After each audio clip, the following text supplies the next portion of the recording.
नमस्कार, आज आपण बनवणार आहोत रेस्टॉरंट स्टाईल सोयाबीनची भाजी। अशा पद्धतीने ही भाजी बनवून खाल तर छोले पनीर ह्या भाज्या न खाता हीच भाजी सारखी बनवून खाल, एवढी ही भाजी टेस्टी बनते आणि ती सुद्धा घरामध्ये असलेल्या साहित्यांपासूनच पटकन बनवून तयार होते। तर ही भाजी बनवण्यासाठी मी इथे 1.5 कप सोयाबीन घेतले। ग्रामनुसार म्हटलं तर 125 ग्राम मी हे सोयाबीन घेतले। तर हे सोयाबीन मी मोठ्या आकाराचे घेतले, जर का तुम्हाला लहान हवे असतील तर तुम्ही लहान आकाराचे सुद्धा घेऊ शकता। हे सोयाबीन थोडे कडक असल्याने त्यांना सॉफ्ट करण्यासाठी मी इथे कढईमध्ये पाणी उकळत ठेवले आहे। या पाण्यामध्ये हे सोयाबीन घालून घ्यायचे आहेत। यामध्ये थोडेसे मीठ घालून घेऊया। सोयाबीन शिजताना हे मीठ सोयाबीनच्या आतपर्यंत चांगले मुरते आणि त्यामुळे सोयाबीन खाताना ते फिक्के न लागता खूप टेस्टी लागतात। आता हे कमीत कमी 3 ते 4 मिनिटांमध्ये सॉफ्ट होतात। यांना शिजायला जास्त वेळ लागत नाही। तर तुम्ही इथे बघू शकता किती मस्त असे फुललेत। भरपूर प्रमाणात प्रोटीन असलेल्या सोयाबीनची भाजी अशा पद्धतीने बनवली तर सोयाबीन न खाणारे सुद्धा नक्कीच आवडीने खातील। तर आता आपण हे सोयाबीन एका भांड्यामध्ये काढून घेऊया। तर हे सोयाबीन आता जरा गरम आहे, त्यामुळे आपण आता हे थंड होण्यास ठेवून देऊया। थंड झालेल्या सोयाबीनमध्ये सुद्धा जे काही थोडंसं पाणी राहिलं आहे ते सुद्धा असं हाताने घट्ट पिळून काढून घ्यायचे।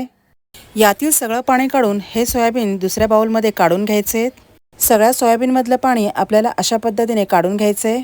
आता हे घट्ट पिळून घेतलेले सोयाबीन सुद्धा आपण थोड्याशा तेलामध्ये परतून घेणार आहोत। त्यासाठी गॅसच्या मिडियम फ्लेमवर कढई ठेवून त्यामध्ये 2 चमचे तेल घालून घेतले। तेल थोडंसं गरम झाल्यावर यामध्ये सोयाबीन घालून घ्यायचे। हे सोयाबीन 2 ते 3 मिनिटभर तरी या तेलामध्ये चांगले परतून घेऊया, त्यामुळे या सोयाबीनमधील कच्चेपणा निघून जाईल। हे चांगले शिजेपर्यंत या तेलामध्ये सारखं चमच्याने परतत राहायचे। हे सोयाबीन तेलामध्ये फ्राय केल्याने यातील कच्चेपणा सुद्धा गेलेला आहे आणि याचा कलर सुद्धा हलकासा चेंज झालाय। तर आता आपण हे एका भांड्यामध्ये काढून घेऊन याला थंड करण्यास ठेवूया आणि हे सोयाबीन थंड झाल्यावर याला आता आपण मॅरिनेट करणार आहोत।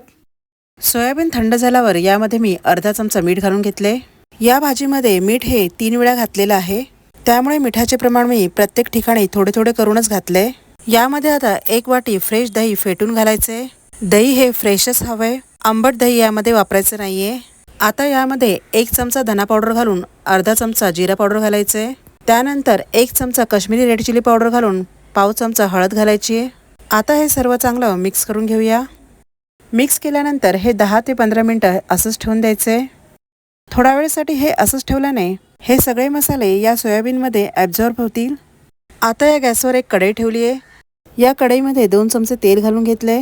गॅसची फ्लेम ही मिडियम ठेवायची आहे। तेल हलकंसं गरम झाल्यावर यामध्ये 1 तेजपत्ता घालून घेतलाय।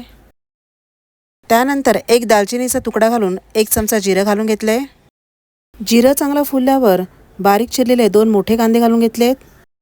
आता हे कांदे चांगले मऊसूद होईपर्यंत या तेलात चांगले परतून घेऊया। कांदे थोडेसे मऊसूद झाल्यावर 1 चमचा अद्रक लसूणची पेस्ट घालून घेतली आहे। ही पेस्ट सुद्धा या तेलामध्ये चांगली परतून घ्यायची आहे। अद्रक लसूणचा कच्चेपणा जाईपर्यंत ही पेस्ट या तेलामध्ये परतत राहायची आहे। आता यामध्ये बारीक चिरलेला 1 मोठा टोमॅटो घालून घेतलाय। टोमॅटो सुद्धा मऊ होईपर्यंत या तेलामध्ये परतून घ्यायचं आहे। यामध्ये आता 1 चमचा लाल मिरच पावडर घालून पाव चमचा हळद घालून घ्यायची आहे। हे मसाले सुद्धा या कांदा आणि टोमॅटोमध्ये चांगले परतून घेऊया। आता यामध्ये मॅरिनेट केलेले सोयाबीन घालून घेऊया। याच भांड्यामध्ये थोडेसे पाणी घालून हे पाणी सुद्धा या सोयाबीनमध्ये घालून घ्यायचे। आता या सोयाबीनमध्ये 1.5 कप पाणी घालून घेतले। हे पाणी सुद्धा गरम केलेलेच घालून घ्यायचे। गरम केलेले पाणी घातल्याने भाजीला मस्त अशी तरी येते।